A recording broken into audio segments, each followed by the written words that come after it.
Radyo Pilipinas, radyo publiko.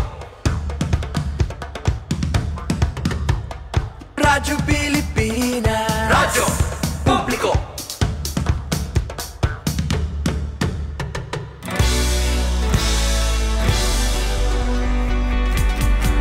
Mahalagang mga balita, napapanahong impormasyon. Kami ang inyong gabay pag may bagyo at sakuna. Serbisyo ng gobyerno kapag may nangangailangan. Mga proyekto ng Pangulo, damang-dama ang pagmamahal niya. Tulay ng mga hinaing, ang problema ng bayan ating lulutasin. Tulay sa himpapawid, tulay ng pagbabago. Radyo Pilipinas, radyo publiko ng bagong Pilipinas. Radyo publiko, Radyo Pilipinas, radyo publiko ng bagong Pilipino. Mga proyekto ng Pangulo, damang-dama ang pagmamahal niya. Radyo Pilipinas, radyo publiko, ang boses ng Pangulo.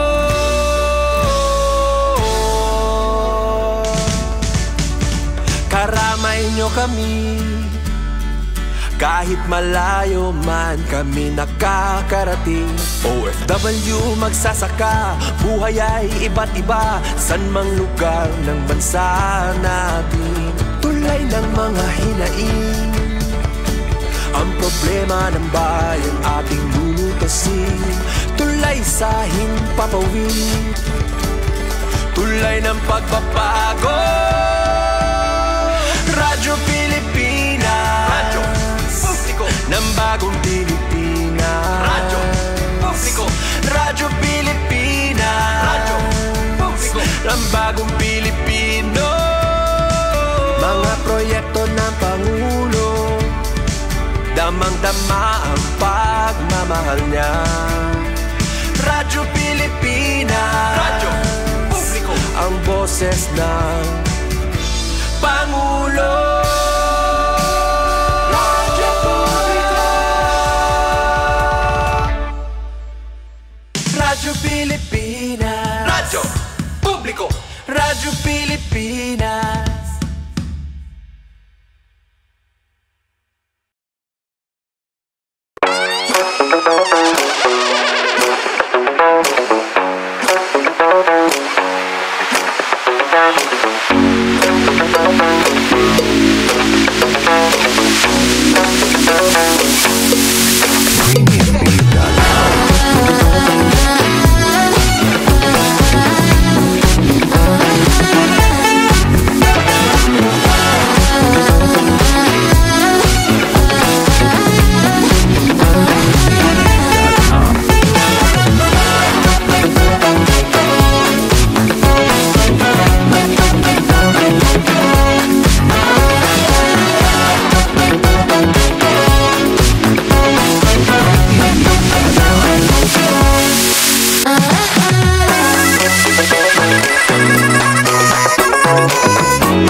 Yes, my galamay yung adlaw kanatong tanan og welcome din sa itong panaguban sa itong tulumanong tambayan sa Radyo Pilipinas. Kauban ninyo Armando Fenegito, my gala. Yes, my gala, no? Kung ikaduhang adlaw na karon sa Back to Reality, mga gala. Ano pa man may kalendaryo din para sa 2025. Wala yung mga hatag kalendaryo din sa mua. Joke lang, no? Pero sa 7 na ning bulan sa mga igal, no? Enero, mga igala. Kadawang adlaw. Actually, last week pa man ang back to normal sa mua. Kaya everyday normal day man sa mua. Sa holiday, duty may. Pero last week lang.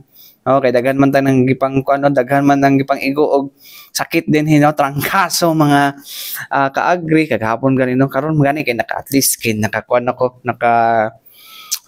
ubo na kog mas, no? Kay medyo wala na kay ko kinaubo, no?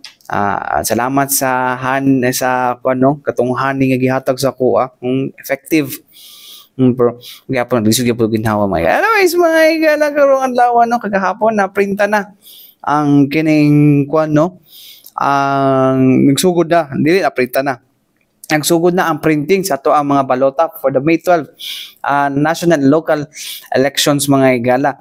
And karon mo na kay mga igala no actually kuan mga igala no kanang ginatawag na to nga sunod-sunod na ang ato ang mga demonstration alang sa ato ang mga kuan no demo sa ato ang mga sa tawag na kay mga igala demo sa ato ang automated counting machines no nga pagagamiton karong kuan no November May 12 mga igala November no mo ni pagagamiton mga igala alang sa ato ang papiniliay no so ako din ako mukuan kung sa inyo hang pilion mga igala pag dinhita sa kuno technical mga igala aron dito mga kuno gahapon itong gisgutan unsa tong mga facts mga igala about the kuno ibalikan nato tong voters education mga igala karon mga igala to ang hisgutan no balikan usab nato mga igala before ta mo aginon sa unahan pang uban pa mga issue nga tong ato bangon no ang kining paggamit sa ato ang ACM mga igala or automated counting machine o sa pagkuan po no pag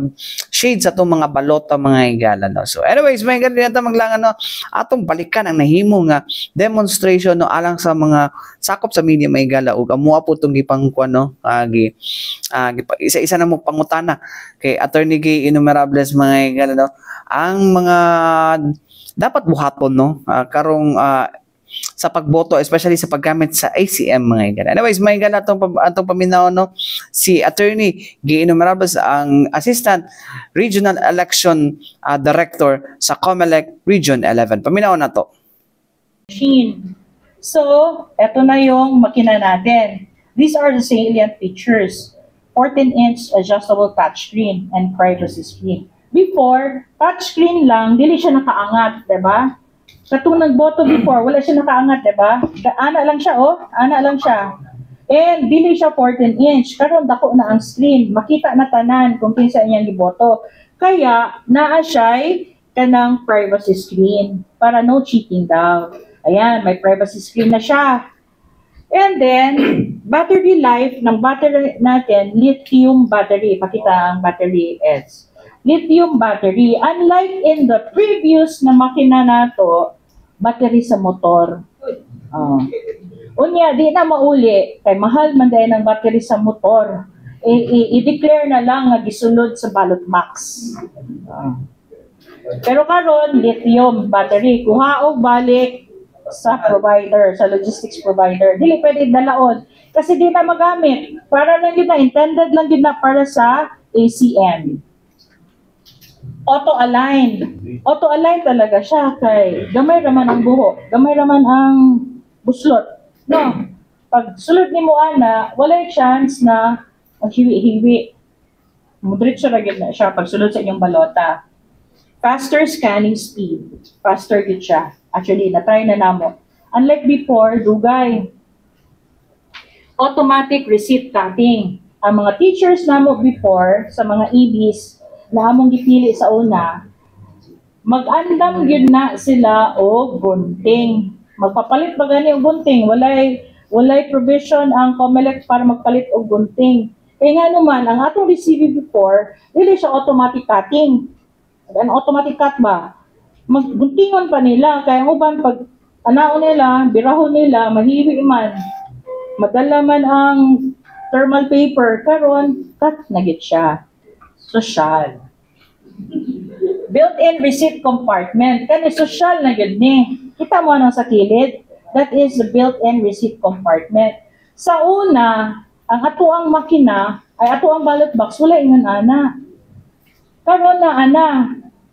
So una, ang ginahimo sa ato ang mga electoral board, members sa electoral board, ang ilang ginahimo is, kato ganing gisudlan sa ballot box, sa official ballot, dili man to karton, mura man to siya o kanang dili mabasa, mura siya mura plastic, mutoy lang buslutan, dito isulod ang kanang voter, sa BVPAT katong resibo. But for now, kasi nakita na sa COMELEC, nga, perting luya sa COMELEC, tanawon, Kay kato yung mag-recycle kita atong sudlanan sa balota, o maglisod pa gid ang teacher og gunting, no?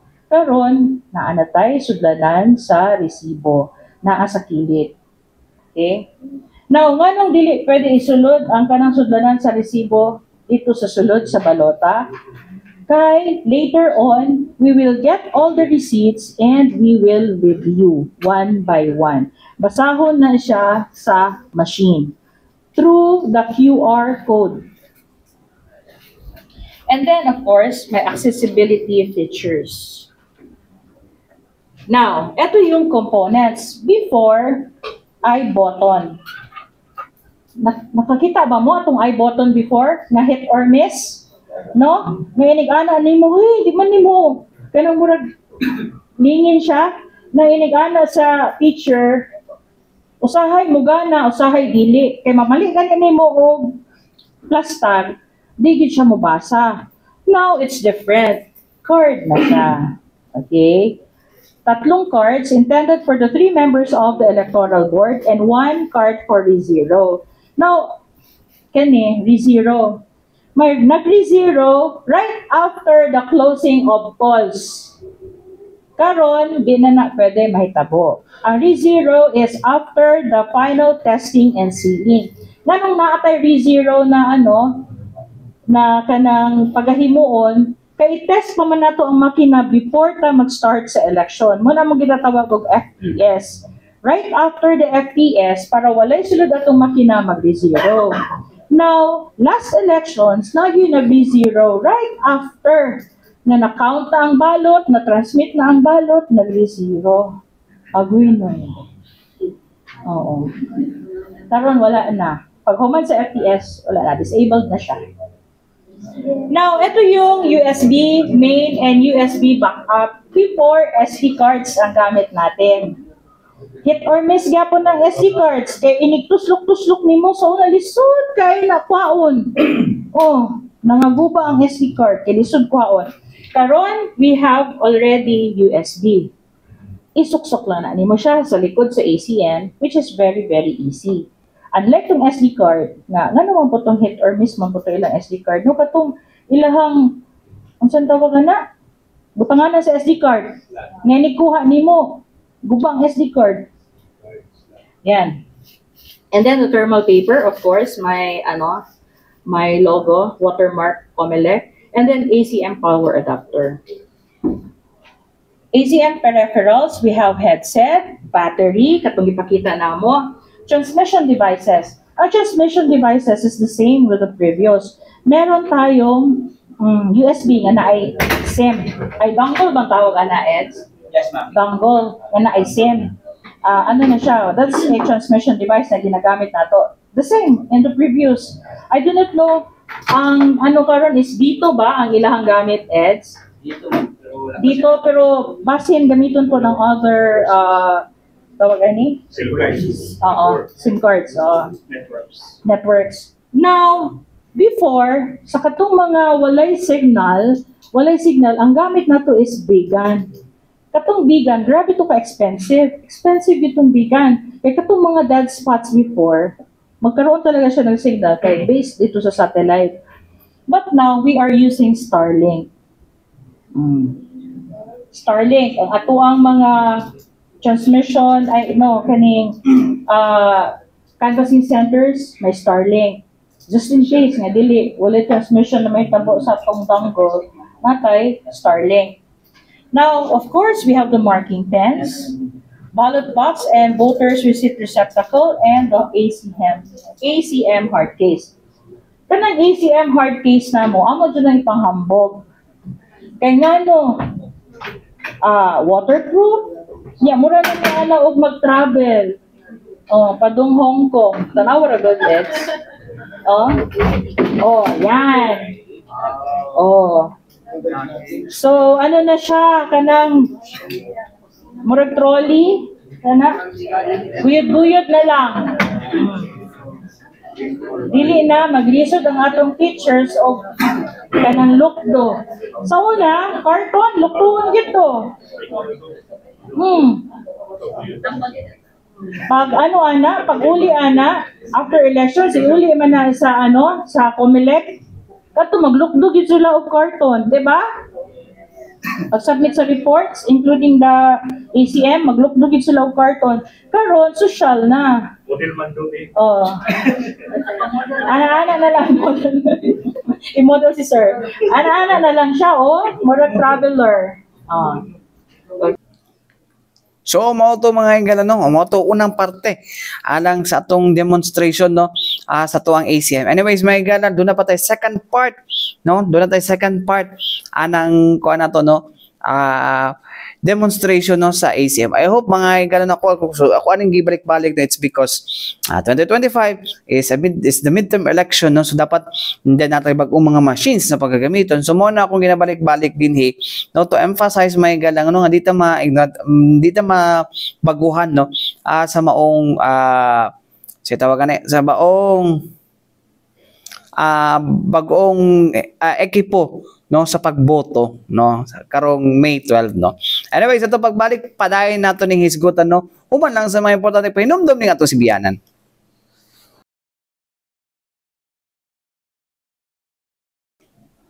Balik kita mga higala din sa panaguban sa atong tulumanong tambayan sa Radyo Pilipinas din sa atong bagong Radyo Pilipinas, Radyo Publiko.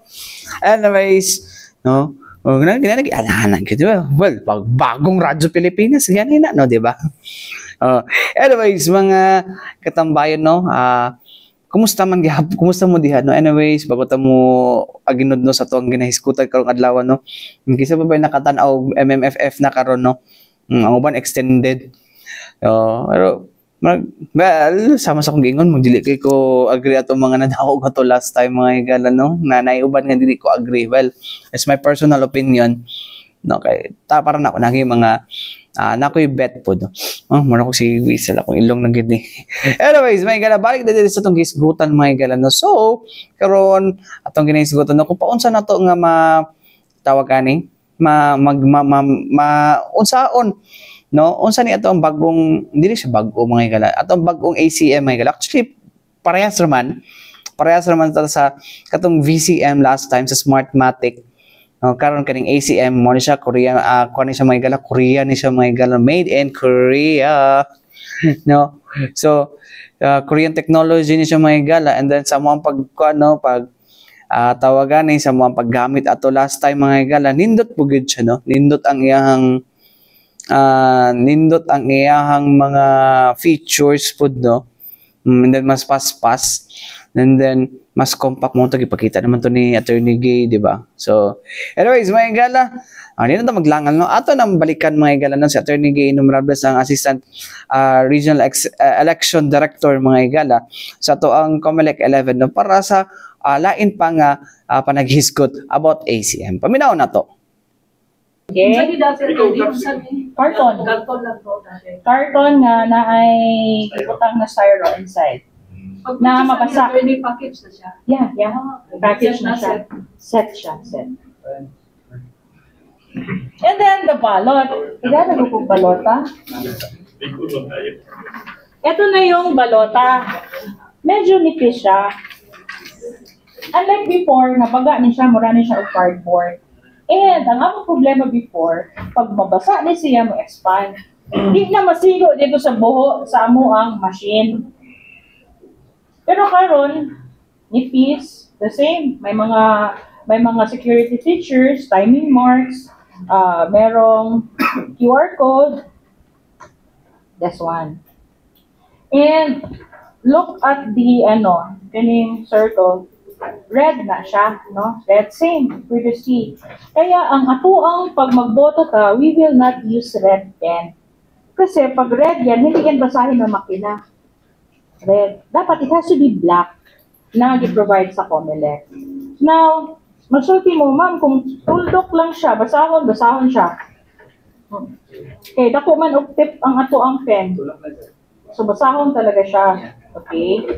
So kahit, what mo basahan to kung natulog katong sa shading? Shading. So unlike before, like full shading mo?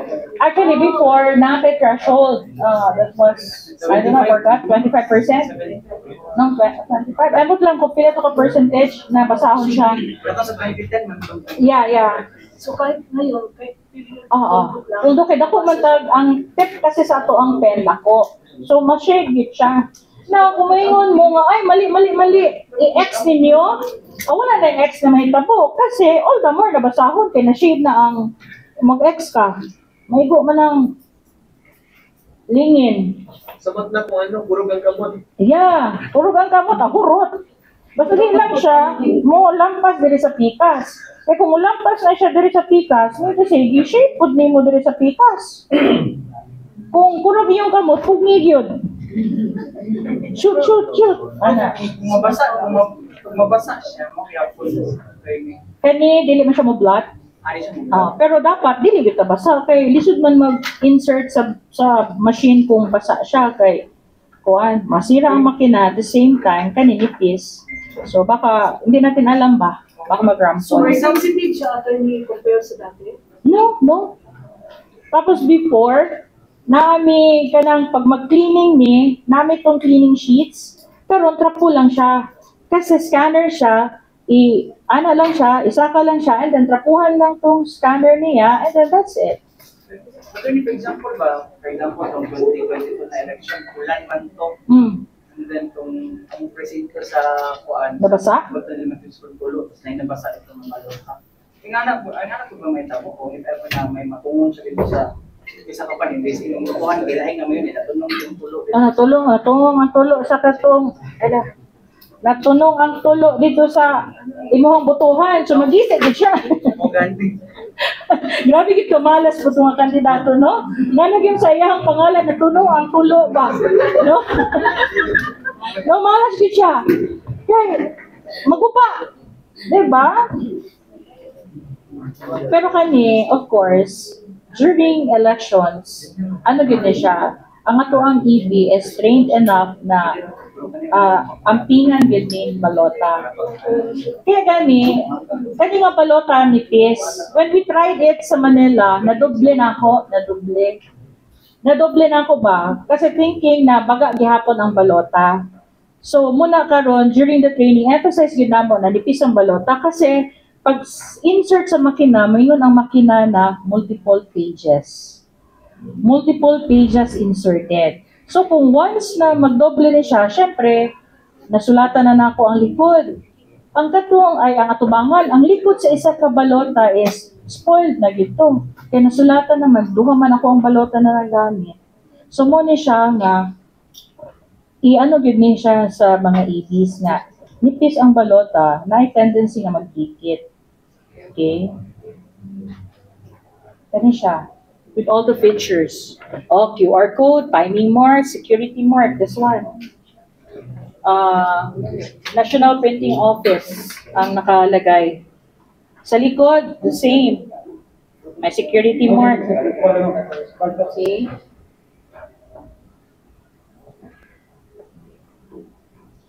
Back face, QR code. And then, meron ding QR code sa baba and NPOC. Nasa likod.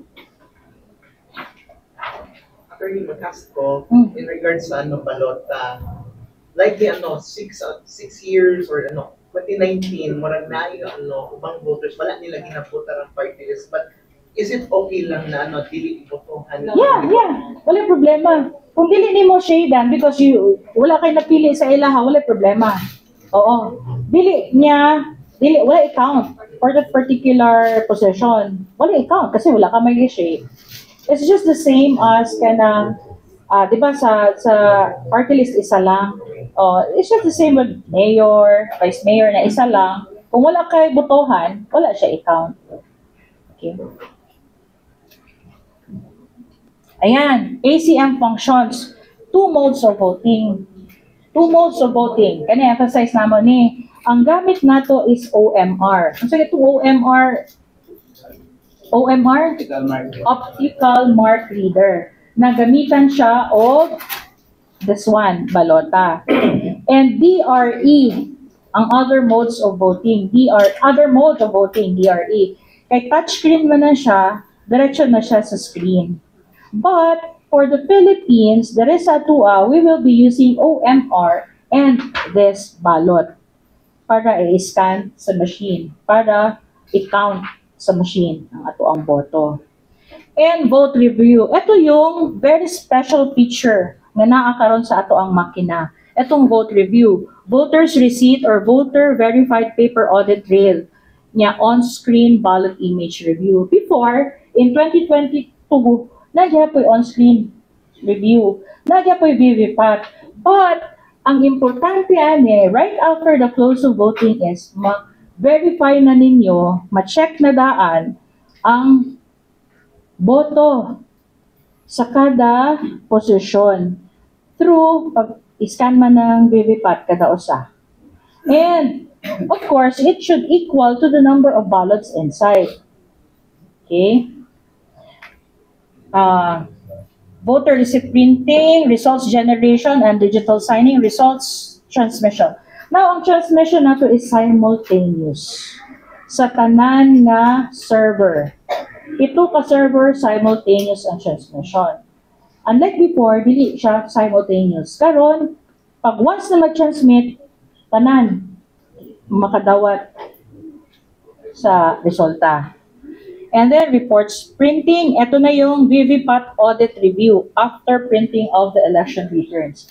Ito na yun. Ipakita na mo later on yung VVPAT audit review.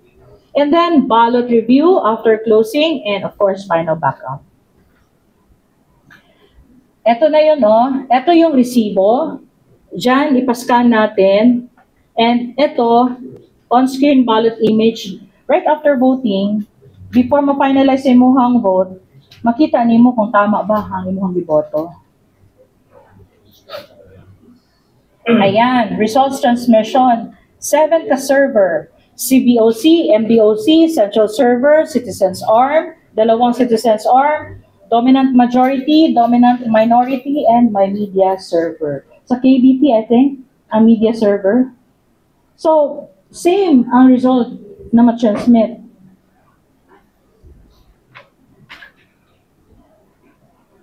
Wala na. Ay, nung siya na. Kani attorney kaning luggage na ani already. Na ay lock. Oh, na. Okay. Kanda doon sa na siya. Ay, dili. Lock lang siya. Ay, naa. Kani. Kani sa tunga. Na siya lock. Kada. I-break ang seal, ana. Nawala siya.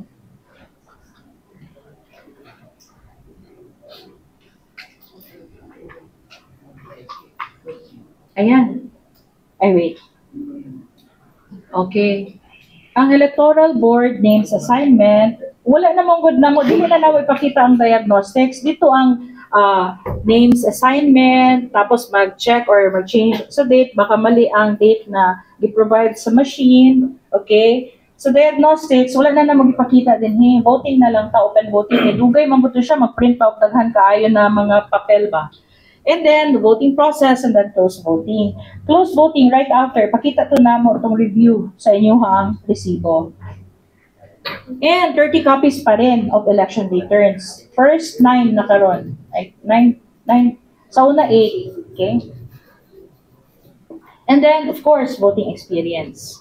And thank you. So, Okay. First is of course, kung ato sila sa presinto, dapat kung di sila ka-memorize kung kinsa ang ilang botohan, nasa listahan, it's allowed, nasa listahan, may problema. And on the day of the elections, dapat magsayo sila. Okay, 7 to 7 raman ang atuang kuan. Baka dito na sila sa end na abi nila walay tao pero daghan day kaayo, okay? And of course, ang atuang pagboto is we have to make sure na gi-encirclean gyud nato og tarong ang atuang gibotohan kay like what happened kanina nga gidat lang niya nga gamay kayo nga dot wala di siya gibasa. Dili ta mag-overvote like for senators 12 lang kabuk ang gi-require botohan tapos nag 13 ka no 14 wala gid siya basahon sa kana nga posisyon. And kung undervote may problema. Oo. And walay markings nga himuon ninyo sa balota kay mag-spoil ballot gid siya. What if napilo ko or nagising cheat. No, depende kung intentional or not. But natay mga rules, of course, guidelines later on na pagkahimuon kung ang unintentionally nabasa or na nagisi ang balota. Attorney, aside from the media, are there other sectors na inyuhang higay? Yes, of course. Giuna lang namo ang media kay mas taas manggod mo og kanang mileage as to information dissemination. After the media, saan next part? Mag-ano pa mi kay if there's anybody na gusto mag-request ng ganito, mag-contact with me. Possible attorney na sa mga barangay pod Oh, actually ang atuang mga election officers are mandated really to conduct every barangay. Oo, every barangay talaga mag-conduct sila. Kay ang purpose ani is para ma-educate ta ng mga tao as to the voting process and of course the ACM. So sabay man pud mo karon sa Davao Occidental. Yeah, tanan. Tanang munisipyo karon. Kasi kick off karon nationwide. Attorney, I'd just like to ask naman about regarding sa kung masukwahin man ba ang pagpagawas ang giboto nimo sa balota niya malahi. Would you be sure that transparency sa pagbota? No, wala gyud instance. Kakapila na namo gibalik-balik og gamit ang machine. Wala gyud instance nga lahi ang mogawas. Oo, sa resibo. Oo. It could be nga nagkamali gyud ka og shade. Oo. Regarding sa threshold sa pag-shade, I do not know 15%. Oo. Modong dapat dili lang tuldok. Ang pen manggod nato dako siya inig tuldok nimo dako siya og kanang agi. Pero kung ballpen lang siya, So possible na masipyat ka na. so dapat no. Kung mo na imong gi-shadean, ma-count gyud na siya. Oo, ang masipyat din is gamay kayo ang tuldok na ma-ignore sa machine. Oo, so kasi may threshold siya. so ang pan niya ma'am is mas safe kung tana i-full shade Yes, siya. full shade gyud siya. Camping na lang. Okay. Thank you. So mo to mga katambayan no, ang ato ang mag little demo no. Actually daghan pag kon ato no tong about sa ato dili nimo dapat katong security features tong linya-linya sa kilid sa balota di nimo dapat sulatan. Kay may mo nang spoil balot dili na niya nabasahon.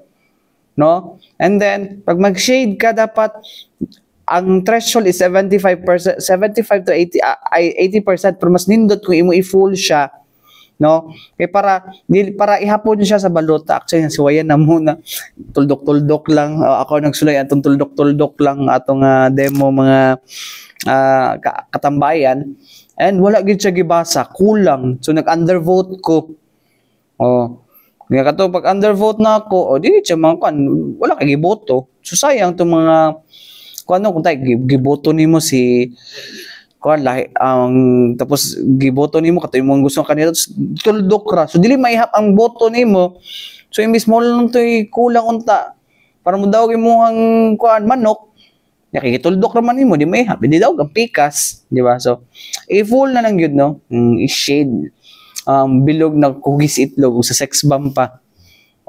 Ito mo na sa una tong campaign tong bago pa nagkuan baka nang atong mo pa pagsugod sa tawag gani pagsugod sa tawag gani ang mga igala automated elections no 2010 mo na ko naisgutan no so anyways kay nakakuan ako nakaagipod ko atong kuan sulat pa sa balota no 2007 elections. Midterm election po to. Mo to kung unang pagboto. After 2007, pagka 2010, dito na. Nagsugod na atong dako pa kaayo, no? Kung dako kaayo nga tawag ato is PCOS, Present Counting Optical System. Antod sa nahimo na lang VCM. Karon ACM na gid siya no. Anyways mga igalaw tayo kong oras hangtod sunod na usab no dili sa itong panaguban sa tutulungan og tambayan sa Radyo Pilipinas no sa ngalan sa tibuok pwersa sa XRP Radyo Pilipinas Davao ako yung nakauban Armando Feniquito alang sa ato ang bagong Radyo Pilipinas Radyo Publiko no. Daghang salamat og mayong hapon og musunod na ang balitang pambansa.